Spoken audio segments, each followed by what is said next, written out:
Hello and welcome back to the Harbor Online Community YouTube channel. So excited to be here with you today. I'm John and this is Dottie, two of the co-pastors of Harbor. And we had a great meeting. Our last meeting at Harbor, we talked about a really important, sometimes difficult theme, which was forgiveness. And Dottie led us in the content portion.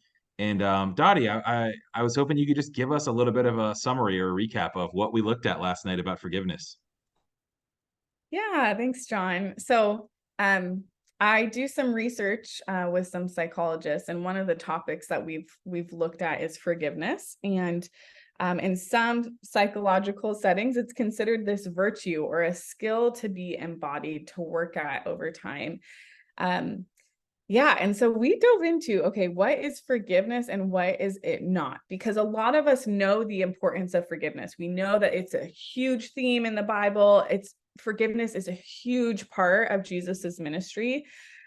There's the stories of forgiveness. There's these one lines of like, forgive, or like, God, please forgive us, or Jesus saying, forgive them, they don't know what they've done. There's just Forgiveness is like oozing from especially the New Testament. It's really important and really important in Jesus's ministry. And yet, so many of us have barriers to what does it actually mean to forgive.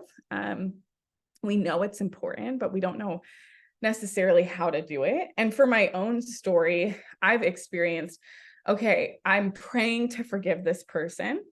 I really know I'm supposed to forgive them, but it's actually my emotions are still just as hot, right? I'll pray to forgive them, but I'll leave that prayer and I'm still hot. Things still feel really dysregulated and I don't really know what to do. And so we looked at forgiveness and I said to the group, hey, I cannot even come close to covering all of this. There's so much literature on forgiveness and it's just an ancient phenomenon that all of us have been trying to figure out. But a couple key things that I've learned about forgiveness. Forgiveness starts with us being in a grieving process, right? We are grieving that something about a relationship with someone else or even an institution has been ruptured. And now I have a loss of safety or happiness or a loss of that security of, oh, that our relationship used to be like that. And so a challenge with forgiveness is, well, how do I grieve? Am I grieving enough, or am I grieving for too long? And so we split up the discussion, and forgiveness is not bypassing emotions. It's not justifying past behavior. Forgiveness is not even reconciliation. Reconciliation is really important, but that's not what we're talking about when we talk about forgiveness. And it's not avoiding conflict or grief. It's and I shared the Bible verse of don't let the sun go down while you're angry. And for a lot of us, it's like, well, okay, don't go to sleep angry. Like, make sure you reconcile. But forgiveness is actually a process, right? That like requires us to be very honest about the emotions, the pain, the anger, the hurt that we experience with a rupture in a relationship. And so, yeah, so we talked about what forgiveness is not, and then we talked about what forgiveness is. And forgiveness is a process. I showed an image of like a fist that was like slowly like becoming unclenched, because forgiveness is a process, as if like my fist is just slowly opening and releasing. It's not that the pain disappears with this hurt in a relationship, but it is as the pain hurts less, right? Like it doesn't hijack my sense of being, my agency.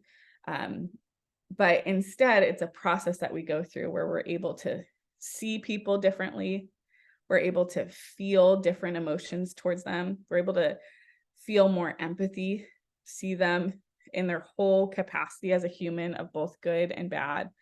And we're able to eventually change our behavior and have a different posture, one where we're releasing anger and resentment and have a more reparative posture towards ourselves and others. So that was just a little bit of scratching the surface. There was more that we discussed, but the biggest takeaway was forgiveness is a process, and one that takes years or days or months or whatever, or a lifetime, but it is a process that we participate in, where we're humanizing the other person and ourselves, and we're very honest with our own pain and hurt, and eventually we release it and we surrender. Jon, what did you think of the night, and how was it chatting in your discussion group? I thought it was a great night overall. Great job, Dottie. Um, but honestly, it really was. Our discussion group in my breakout room, there was a lot of really rich insights, and I think a big one was just grappling with forgiveness as a process. So for so many of us, it's like a one-time external, like a declaration to another person, like, it's okay, I forgive you. Boom, okay, whew, good thing. I can go to sleep now because of that Bible verse about not going to the bed, not letting the sun go down in your anger. And like the idea that inside us is an ongoing process. It may not even engage or relate to the other person at all because we're the ones who heal when we forgive another person. And so there was a lot of really good engagement about that. I don't want to necessarily speak for the other folks in my group, but what I shared in my group is that for me, viewing the other person with increasing empathy and compassion is the part that I'm still I struggle with, that I'm working on. Um, I have such a tendency to fail at like the good bad split. Like if someone is either all good or they're all bad. It's very easy for me to default to that.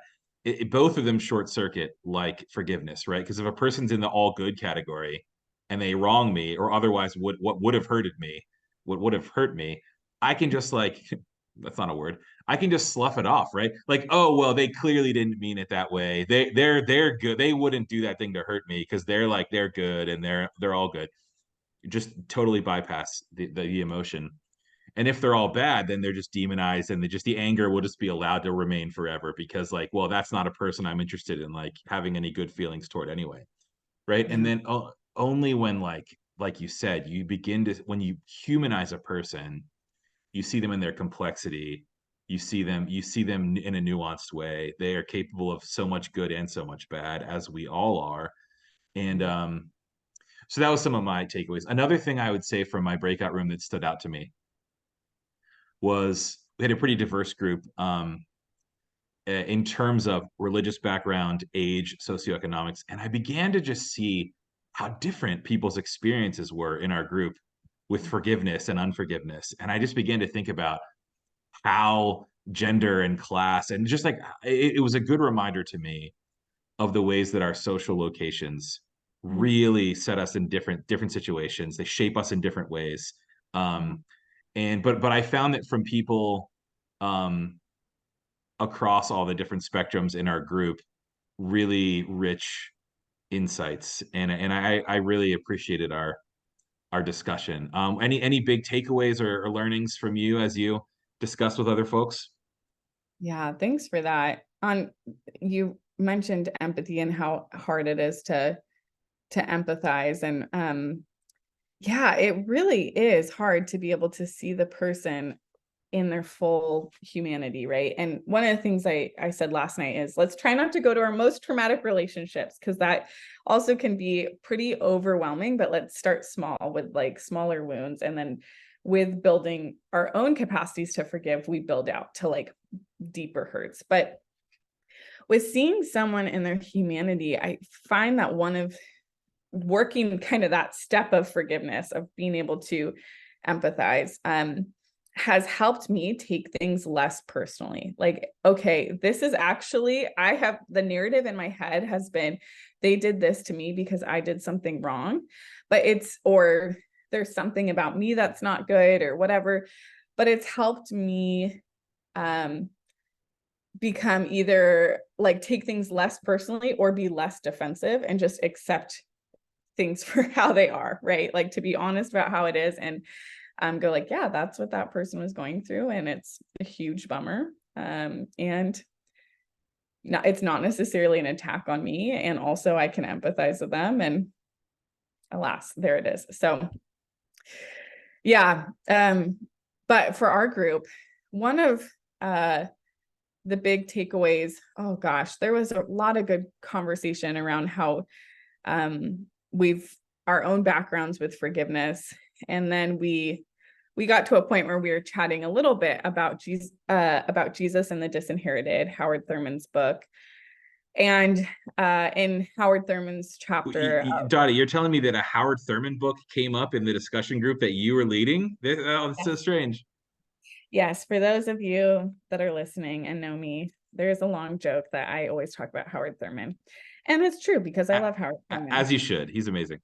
Yes, he's amazing. And for those that don't know who Howard Thurman is, he is just kind of this almost grandfather of the civil rights movement in the United States, and really combines a contemplative spirit with the work of liberation in quite a profound way that's inspired many and grounded a lot of us theologically into a contemplative and mystical approach, but also one that calls for the work of justice. So Howard Thurman, he is exceptional. And in this chapter on love, Thurman is writing, I think in like the 1940s, and he's writing to other Black Americans and saying, and kind of coaching through this process of forgiving the white oppressor, which is just so hard to even wrap my head around how he was able to have that posture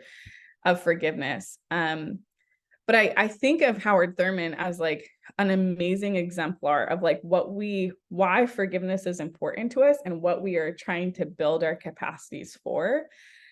And that forgiveness for Thurman is not being reconciled, right? It's not being in relationships with those that are inflicting so much hate and so much hurt, but instead it's about going through the process of releasing oneself from the tyranny of resentment and learning how to surrender and be free from the pain that others have inflicted on us. And yeah, so we kind of mold that one over and just really, we're like, wow, I don't know how he did that, and what an amazing posture. And that's not a posture I don't think we all have to have or will ever have, but I do think it's one to look to of his just remarkable example of what does it mean to forgive and why it's